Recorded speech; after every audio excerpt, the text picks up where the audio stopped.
stepping on a 5-day notice and putting in a performance like that? Oh, look, I'm proud of myself, but I'm a winner, and I expect to be winning, and unfortunately tonight I just fell short. How did it feel going in there against the former lightweight unified champion? Everyone said he'd be a class above. How did you feel in there with him? I don't feel that he was yes, he won the fight, and some experience showed, but I believe I'm at that level.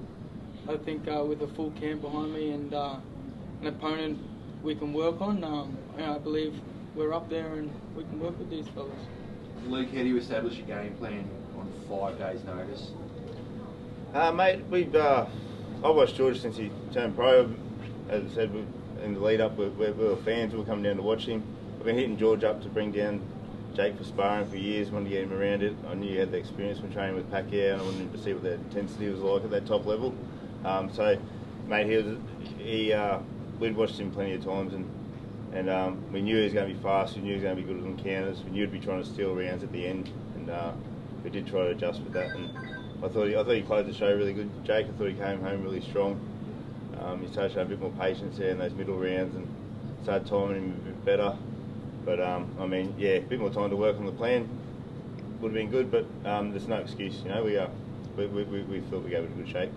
Steve, your thoughts on the scorecards? I had to.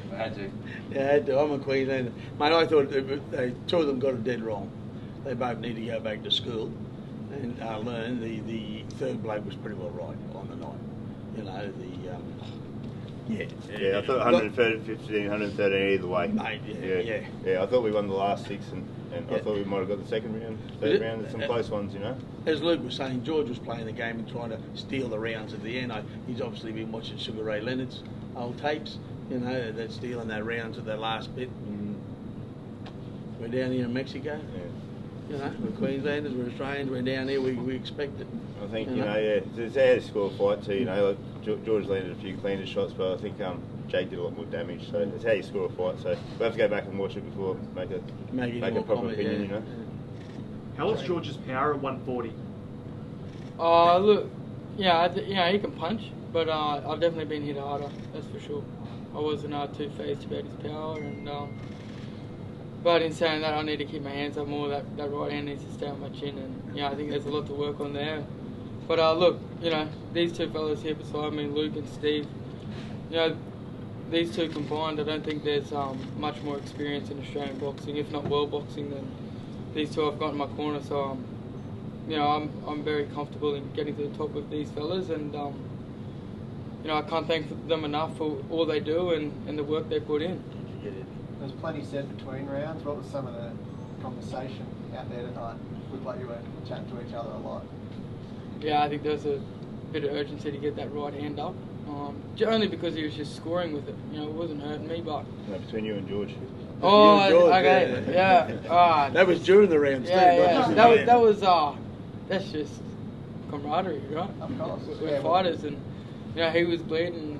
I said, "Fuck you, you're bleeding too." I said, "You're marking up," and it's all part of it. I wasn't scared of him. I knew he was going to back chat and those sorts of things, so I give it back. You started fast. You seemed to settle in around 4 or 5 maybe, and then obviously drive it home. Is that how it felt? Were you surprised at the start at his speed, I guess? Yeah, he was definitely quick. Coming up from that lightweight to super light, the speed was a little bit of an adjustment for me, but like I said, I took this fight on 5 days' notice, so I'm fairly happy with the performance, but I'm here to win, so... You sense a change after the head clash? George said he was going good until the head clash opened the cut. Yeah, there was a cut there, but it wasn't my head, so I can't comment on that. What did you tell yourself, or what did the corner tell you to change that gear from 6 on? Just find something. I just wanted to step it up a notch, and I believe I did, but to these judges down here, it wasn't enough. But I'll be back. I belong up here. You will be back with a matchroom contract Monday morning, apparently. Yeah, I'm holding to that. I will sit down as a team, and we'll sort through all of that. So. And that was discussed prior. Yeah, that was. Eddie was part of the deal that we did with Eddie, because he's the only promoter that's ever spoken to us like that and said to us beforehand, win, lose or draw, we'll get a contract for you and we'll make things happen. Because he was very thankful. We jumped in and took the fight and helped keep the show together. So mate, can't complain about it. There's not been one thing, has there, Luke? No, it's been, the camp, they've done nothing but look after us, you know. I suppose it's pretty cheap looking after us for 5 days, isn't it? Instead of 10. But yeah. Having been in there with George tonight, how do you think George goes against guys like Hitchens? Look, I think he's a chance. You know, I don't know if he's still up at that level, but you know, he beat me tonight, so you know, yeah, I think he can get right up there and get the big fights and the big belts, and he could even potentially get all the belts again one day. He's certainly not done yet, and you know, that just proved tonight. He beat a young and upcoming strong fighter. Do you feel like this could put you in good stead for some international names as well? Yeah, I believe so.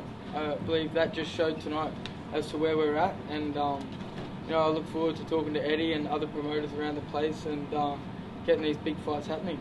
Are you any chance of still turning up in Newcastle? I don't know about that one. A bit of a rest, but you know, I'll be back to training, you know, in a week or so, and just back to the grind. How'd you get him to change gears, Luke? How to get him to change gears? Yeah.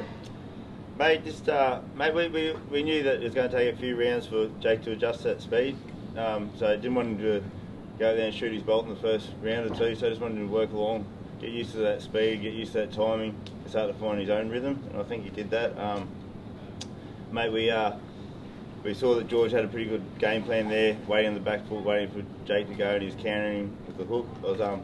I was a bit pissed off with Jake dropping that right hand coming forward. He gave away a few rounds, a couple of hooks there, which was the difference between a couple of close rounds, which, you know, could have ultimately cost us the fight. There wasn't much in it, I reckon. I was just trying to keep him to tidy up that defence a bit. He's getting up a little bit tall, so I wanted to get down low. We'll start cutting the ring off a bit better. He was following him a bit in the first couple of rounds. Got him to start, when he's backing up, start stepping across that right, get him on those ropes and start doing what Jake does best and terrorising you inside. And I guess that was the call. Nothing soft, Steve? Nothing soft comes out of Fortitude. It's our motto, and that's what we deliver. And as always, Fortitude always delivers. We never miss, do we? Never miss. Never miss. Never miss. Well done. Thank you very much, guys.